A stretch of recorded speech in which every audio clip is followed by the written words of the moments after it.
પણ જોડે ને જોડે ડગલે ને પગલે એને સંભાળો, જોડે જ રાખો. હું તો કહું કોઈ એવી ખોટી જગ્યાએ બેઠા હોય ને તો યાદ કરો ને, એવું નહીં માનવું કે આવી જગ્યા તો યાદ કરું છું. સવારમાં નયા વગા એ યાદ કરો તોય માતા સ્વીકાર કરશે. એને તમારી અભડશેટ ક્યારેય અડતી નહીં. એને અભડશેટ અડતી હોય ને તો તમારા મનના મેલની, તનની અભડશેટ નહીં અડતી.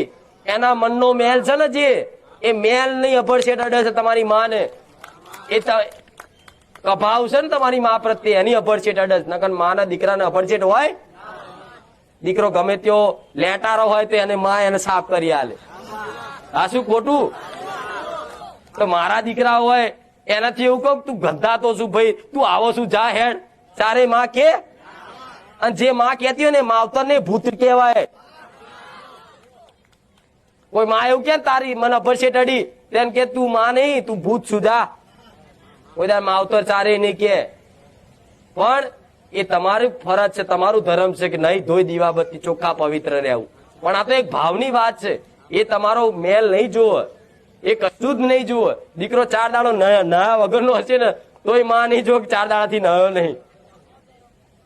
પણ એના બસ પોતાનાપણું કરો. એને બસ મારી માં કાળી, મારી મેરડી, મારી ચામુંડા, મારી અંબે, મારી ખોડિયાર, બસ આ મારી કરીને એને મારી બનાવી લો.